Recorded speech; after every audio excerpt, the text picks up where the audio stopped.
au niveau. Pendant que vous emboîtez déjà le pas, évidemment, est-ce qu'on peut comprendre l'exposition derrière vous? C'est quoi concrètement? C'est votre stand? C'est là que vous avez exposé, c'est ça?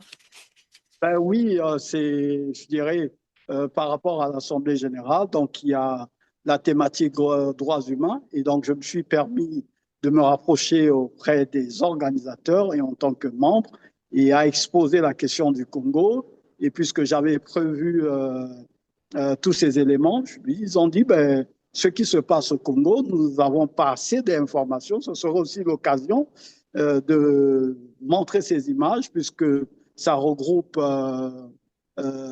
ceux qui sont venus de partout, hein, de la France, des États-Unis, de la Tunisie, de l'Angleterre et de l'Espagne, et bien d'autres. Et donc, exposer cette réalité. Alors, mais qu'est-ce qu'on a donc sur cette exposition? Parce que de très loin, je peux apercevoir le général Jean-Marie Michel Mokoko aux côtés du député André Okombi Salissa. Je vois aussi la photo de l'avocat Ben Kaben Masuka, c'est bien ça? Il y a quoi d'autre? Évidemment, il y a aussi récent tous ceux dont on a accusé avec injustement, avec Maître Kaben, qui pourrissent aujourd'hui dans cette maison d'arrêt, je dirais, de la tyrannie, dont je connais bien les réalités, puisque j'ai été incarcéré à plusieurs reprises voilà, dans cette maison d'arrêt. Et nous avons également le jeune frère Ghislain Ondele Kanga qui Oui. aujourd'hui privé de liberté et Qui est détenu qui est d'ailleurs à la détenu CID, hein, la injustement au centrale. niveau de la CID, dont je connais bien parce que j'ai séjourné à plusieurs reprises En fait, au quelles sein sont de. les informations qui vous sont parvenues sur Ghislain Ondele Kanga? Parlons-en un instant.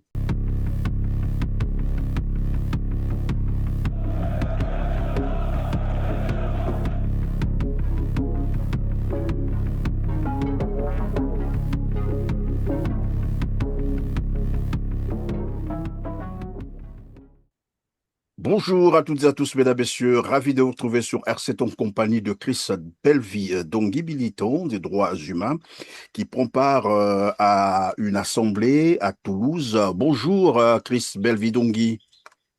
Bonjour Christian Perrin et merci encore d'une fois de plus voilà, pour ce beau travail excellent que vous faites en faveur de ceux qui sont épris de justice à travers le monde et aussi au Congo, voilà, Brazzaville, parce qu'on dit la charité bien ordonnée commence par soi-même. Merci. Merci donc d'avoir accepté notre invitation. Alors, vous êtes à Toulouse, je l'ai dit tout à l'heure, en train de prendre part à une réunion de travail avec Amnesty International. Pouvez-vous nous parler du contexte de cet événement? Bien sûr que oui. Il s'agit ici du renouvellement des instances dirigeantes d'Amnesty International France. Et donc aujourd'hui, je fais partie des responsables au niveau régional, donc de la région d'Auvergne. Et donc, je suis en charge des personnes déracinées, donc voilà, au niveau de cette région. Et donc aujourd'hui, nous sommes en train d'élire l'équipe dirigeante au niveau national.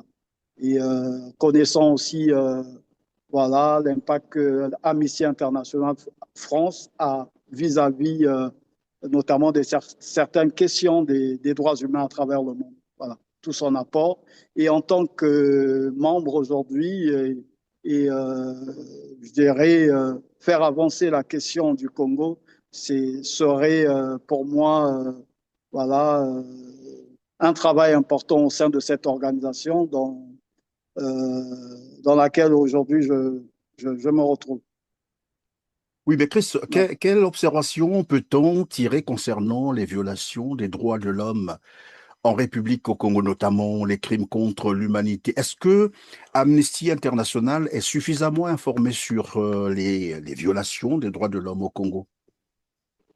Bon, ben, la question, c'est ce qui nous revient aujourd'hui au niveau national, d'où je viens.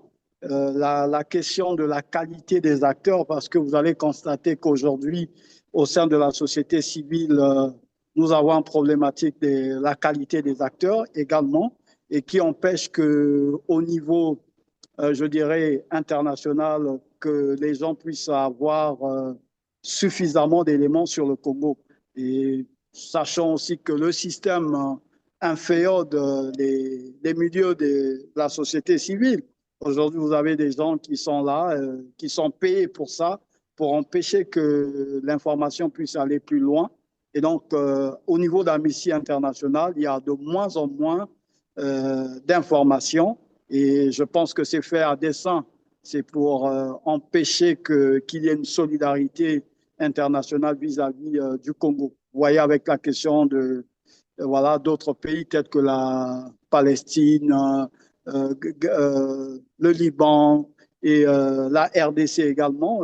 Mais le Congo, c'est comme si la lettre est en train de passer à la poste comme ça. Sans, voilà, c'est ça la réalité. Voilà. Alors, vous êtes en train de nous dire que le pouvoir de Brazzaville payerait certaines organisations, cabinets, s'il faut le dire, comme ça, pour tenter d'occulter les crimes qui se déroulent au Congo, c'est ça? Ben, bien évidemment, aujourd'hui, nous retrouvons une instance au sein de ce système tyrannique qui s'appelle Conseil consultatif de la société civile, entre guillemets, qui est piloté par un certain Sefa Sewangui, voilà, et d'autres chauves-souris que nous avons au milieu de cette société civile. Et aussi, les cabinets, les gros cabinets que ce dernier paye à travers le monde, hein, l'exemple de Dominique Strauss-Kahn, des Rachida Dadi et bien d'autres. Voilà. Oui, mais lorsque vous citez le nom du responsable de l'organisation que vous venez de rappeler, ils risqueront de vous accuser de voilà, des allégations mensongères. Sur quelle base vous fondez votre argumentaire? Ben, nous voyons tout le temps ces derniers à Oyo. Et étant français, je vais sur le principe de la liberté d'opinion et qui existe au niveau de la France. On dit la France est un pays la liberté, égalité, fraternité.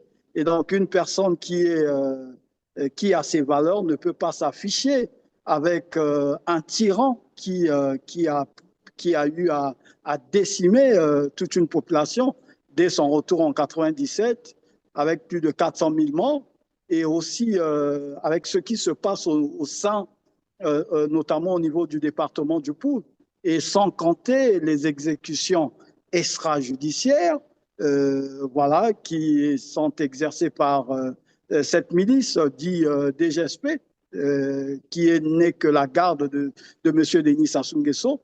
Et aussi, nous avons également des prisonniers politiques tels que le général Jean-Marie Michel Moukoko, Andro Kombi Salissa. Et aujourd'hui, si un des responsables français allait s'afficher avec celui de la Corée du Tout à fait, Nord, oui. ben, il serait banni totalement notamment de la vie politique française. Ben, au Congo, c'est normal de s'afficher avec Sassou, alors que Sassou est égal à celui de la Corée du Nord, hein, puisque c'est quelqu'un qui décime les populations. Donc, qui s'affiche, on dit souvent dans cet adage, dis-moi qui tu fréquentes, je te dirai qui tu es. Voilà. Ce qui se passe au Congo, tout le monde se pose désormais la question, comment expliquer, malgré tous ces crimes, ça n'a pas commencé hier non plus. Je peux ici rappeler le génocide du Konongo. C'est d'ailleurs le général Joachim Yomio-Pango qui en parle très bien à la conférence nationale, où il insiste pour dire qu'il y a eu génocide. On a détruit les maisons, on a brûlé les maisons, on a tué les familles entières. Il y a eu génocide. Il y a eu 4 vagues de BRDM qui allaient, qui tiraient, quand il n'y avait plus de munitions, rentraient pour se recharger. Donc, quand M. Gongia dit que la population, nous l'avons recueilli, nous avons demandé à la population de sortir, j'ai dit, là aussi, ce n'est pas vrai. La première fois qui a eu accalmie, c'est à 13 heures. À partir de 13 heures, une fois qu'on avait tiré sur la population, on a repris un autre BRDM avec un mégaphone pour faire le tour en demandant aux gens de se réfugier, qui à l'hôpital, qui au camp militaire, qui à l'évêché. À partir de 13 heures. On a donné 1 heure à la population et 1 heure après, on a recommencé à tirer. Et cela jusqu'à 17 heures. Je ne fais pas de cours à mes jeunes officiers. J'aurai l'occasion, certainement, de discuter avec eux en commission sur ce qui s'est passé à Ouando. Mais je dis que je n'ai pas parlé d'exaction, je n'ai pas voulu soulever une polémique. Je dis simplement qu'on a tiré sur la population de Ouando. Même quand Anga a quitté Ouando, on a continué. Les gens sont morts jusqu'au matin, Anga était déjà parti. On a continué à tirer le 5. Anga n'était déjà plus là. Donc on ne peut pas me dire ici que c'était pour rechercher Anga. Tout comme on ne peut pas dire on est allé à Ikongono parce que pour qui connaît Ikongono, Anga était à pied. Ikongono est à peu près à 35 km de Ouando. Pour quelqu'un qui est à pied, qui va en pleine brousse, Anga ne devait pas mettre en se cachant moins de 2 jours pour atteindre son maquis. Donc on ne me dira pas que le jour d'après, on a été à Ikongono, on a évacué la population. Donc je dis, encore une fois, qu'on a tiré sur la population et le lendemain, quand il a s'agi de rechercher les armes, on a cassé les maisons, on a tout cassé à l'intérieur, on a pillé. Ça aussi, ça s'est passé.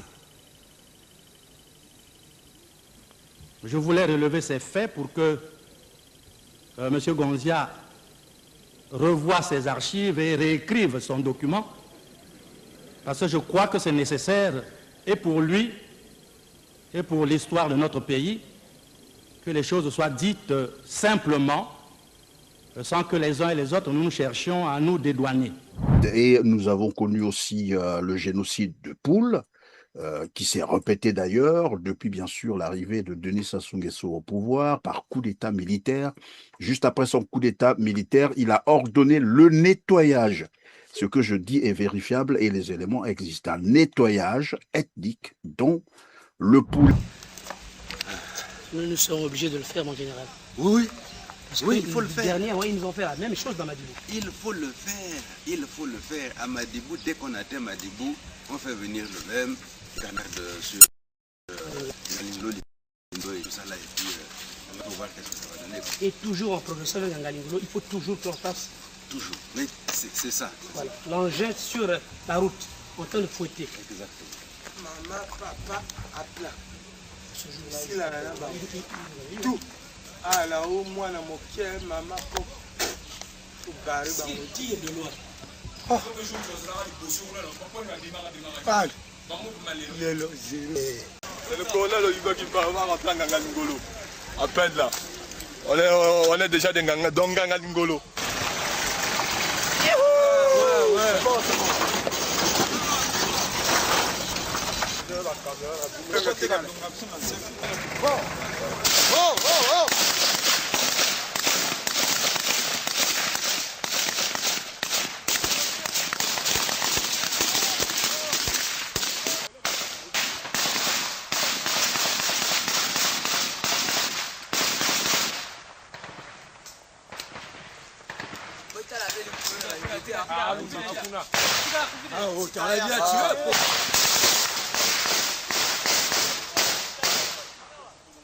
Nous sommes ici pour protéger notre pouvoir.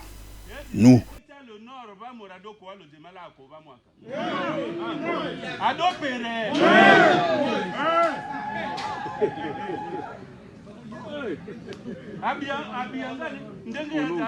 Lorsque nous avons brûlé le département du Poul, on ne nous a rien fait. Ils n'ont rien fait, le ciel n'est pas tombé. Nous n'avons pas droit à l'erreur, nous devons protéger notre pouvoir.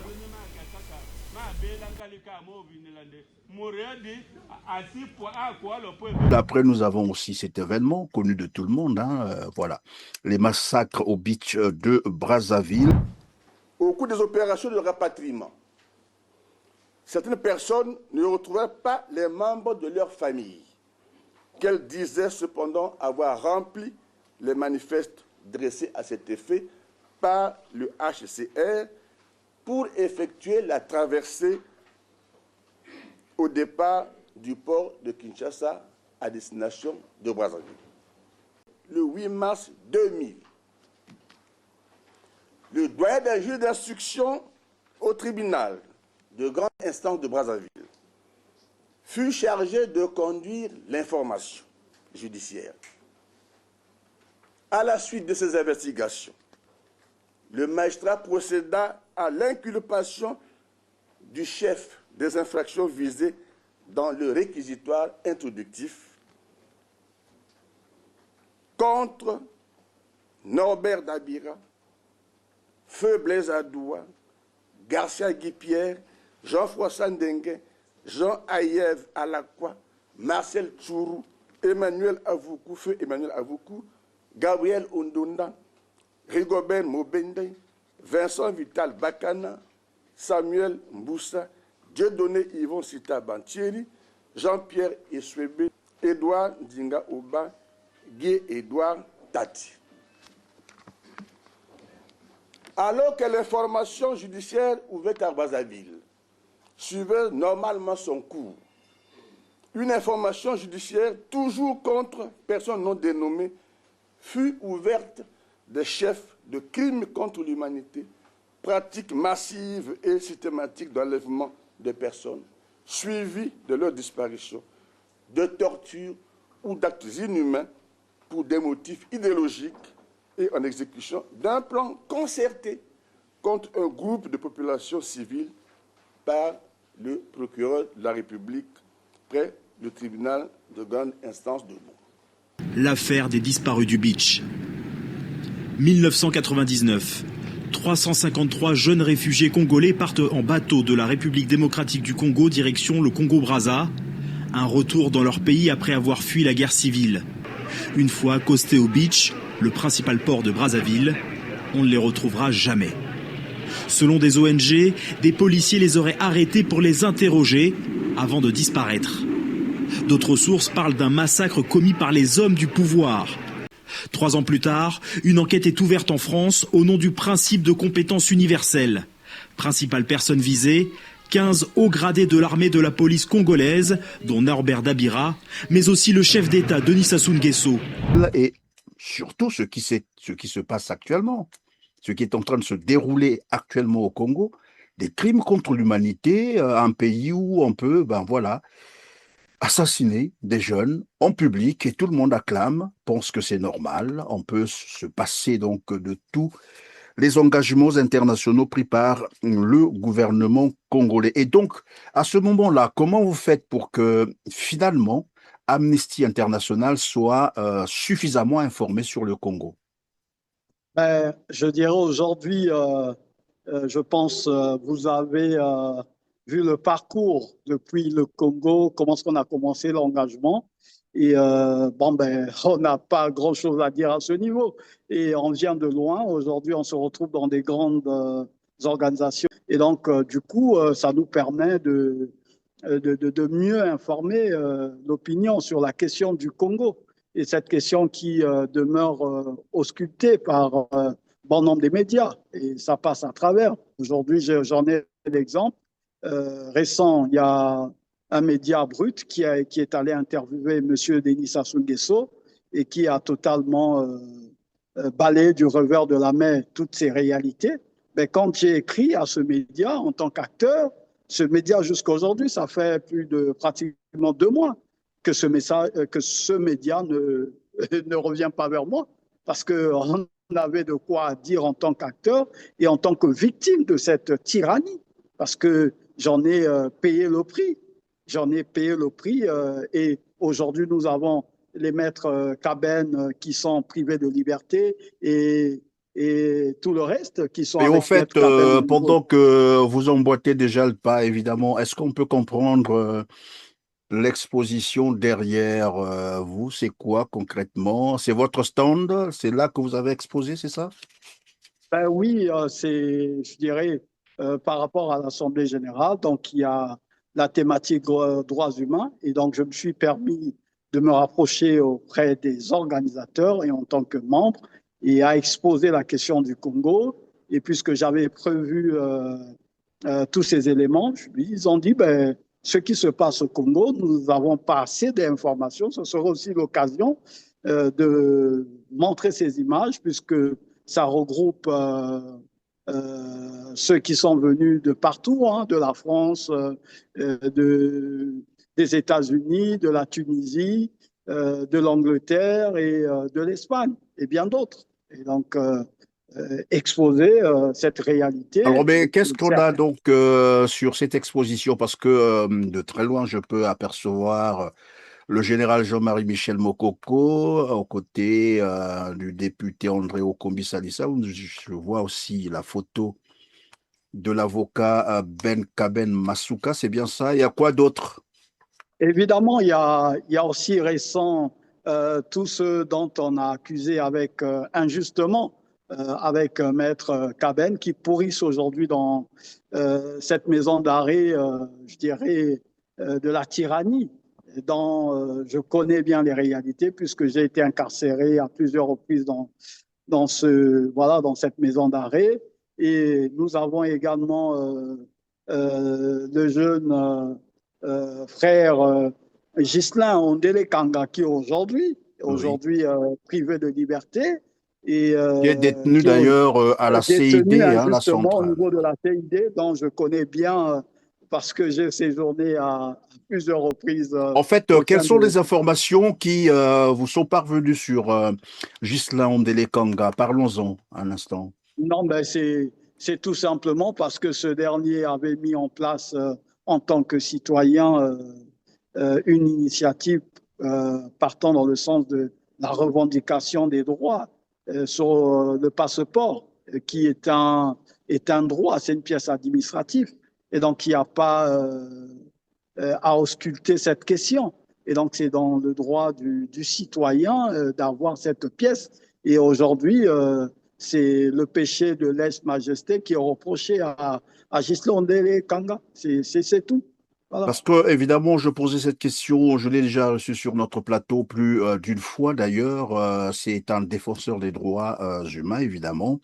Et c'est le défenseur aussi, je crois, des droits des consommateurs, parce qu'il était en train Évidemment. d'initier, Voilà. je crois, Il est une président mobilisation contre.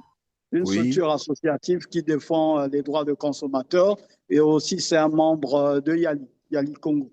Voilà. Et voilà, donc je disais, il est en train de tenter de mobiliser les Congolais pour boycotter évidemment le paiement des quittances d'électricité et de l'eau, d'autant plus que les Congolais n'ont pas l'eau, n'ont pas voilà, l'eau potable, n'ont pas l'électricité stable et ils trouvaient donc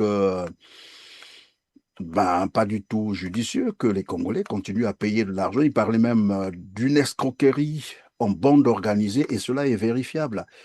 Et vous avez aussi rappelé cette affaire des passeports que tout le monde sait aujourd'hui. Au Congo, les jeunes Congolais n'arrivent pas à obtenir ce carton, en fait, ce document administratif, qui est le seul d'ailleurs reconnu au niveau international. Si vous voulez vous déplacer, il y a des jeunes Congolais qui ont des inscriptions dans les écoles, voilà, au niveau international, mais qui ne peuvent malheureusement pas fréquenter ces écoles faute de passeport.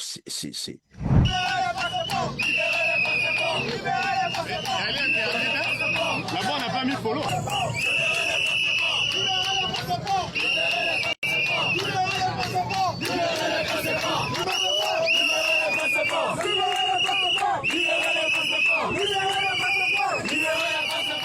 Bien, mais voilà, c'est juste une parenthèse. Et donc, c'est pour tout cela que Ghislain Ondele Kanga aujourd'hui est détenu arbitrairement au niveau de la CID, la centrale intelligence et de la documentation depuis plus de 2 semaines. Vous imaginez ce qui se passe au Congo? Il faut donc se taire, il ne faut pas parler, il faut subir et voilà, observer. Alors, Chris Belvidongui, donc je reviens sur votre exposition parce que derrière, apparemment, il y a d'autres images. C'est quoi ce qui se cache derrière? Bon, est-ce que vous pouvez décaler un Ouais, peu? derrière, il y a le bourreau qui est derrière. Oui, je Ce vois monsieur Serge Oboa là. Félix, oui, oui, avec tout le membre de la police politique, voilà, qui opère, voilà, en toute violation des principes universels qui sont les droits humains. Ce monsieur se permet de casser les maisons des citoyens, alors que dans un pays sérieux, on dit que voilà, La l'État a propriété privée est l'obligation, sacrée, elle voilà, est à c'est protéger. Ouais. sacré et on ne peut pas la violer plutôt. Et ce monsieur se permet de casser les maisons des citoyens sous prétexte que l'enfant serait un criminel, parce que si c'est un criminel, il faut les juger. Et donc, c'est voilà, ce qui se passe est totalement absurde. C'est un Et régime, je comme dirais, quoi, au tyrannique, Congo, désormais, c'est la Kalachnikov qui règle les problèmes. La évidemment. justice a été mise à côté. C'est l'arme de guerre qui règle maintenant tous les problèmes. Lorsque vous êtes en conflit avec la loi, eh bien, on apparaît chez vous sans procès. Soit on vous élimine, on vous assassine devant tout le monde, mais soit on casse votre maison. Et c'est malheureusement la réalité actuelle au Congo, Brazzaville. Alors, Chris Belvidongui, nous sommes pratiquement à la fin de cette petite tranche. Alors, mais c'est jusqu'à quand les travaux que vous êtes en train de... Nous avons ouvert les travaux, je dirais, officieusement, c'était hier avec les responsables de la ville. Et ensuite, aujourd'hui, c'est officiellement le début de l'AG. Et donc là, nous sommes dans l'élection des membres, voilà, des membres des différents euh, commissions qui vont pouvoir travailler pour cette nouvelle mandature. Et nous allons terminer demain au courant de la soirée. Et aussi, aujourd'hui, nous avons, vu que c'est la journée notamment du réfugié, voilà, et donc, juste après la clôture des travaux d'aujourd'hui, nous aurons également une manifestation au niveau de Toulouse. Et donc, Toulouse aujourd'hui qui accueille les défenseurs des droits humains, les activistes et membres du réseau Amnesty International. Voilà.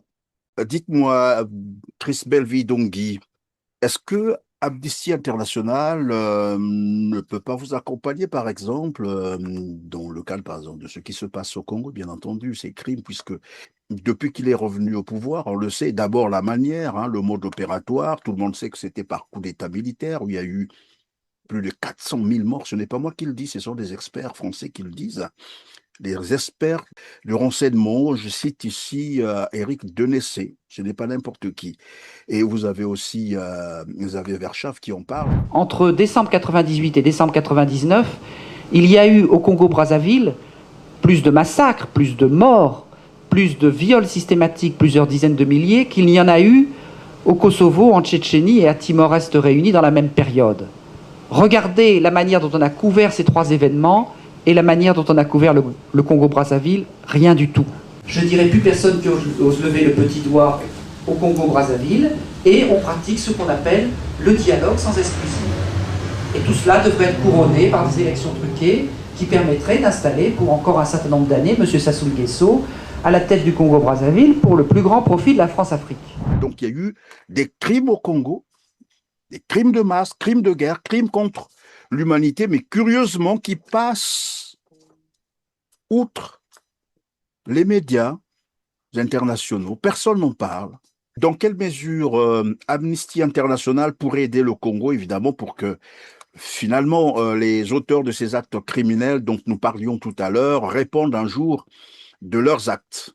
Je pense qu'en tant que membre d'Amnesty International et responsable au niveau d'une région, et je ferai de mon mieux d'adresser notamment la nouvelle nouvelle, je dirais, les nouveaux responsables à prendre la question du Congo et pour que dans les prochains jours, qu'ils aient assez d'éléments sur les violations des droits humains et la tyrannie qui règne au Congo. Voilà. Donc, c'est qualité d'acteur. Une fois que nous nous mettons au travail, nous mettons la discipline et qu'il n'y ait pas d'aventurier, je pense que les choses vont mieux marcher. Merci beaucoup, Chris Belvi-Dongui. Maintenant que tu es dans la maison, Amnesty International, comme qui dirait, en fait, la lutte, la bataille se mène au palais. C'est ce que nous apprenions, bien entendu. Maintenant que vous êtes là, vous pourrez évidemment bien informer Amnesty International sur les violations de droits de l'homme au Congo, Brazzaville. En tout cas, merci d'avoir répondu à nos questions. Depuis Toulouse, où vous prenez part à une assemblée générale d'Amnesty International qui renouvelle ses instances dirigeantes. Sur ce, on se dit au revoir et à très bientôt.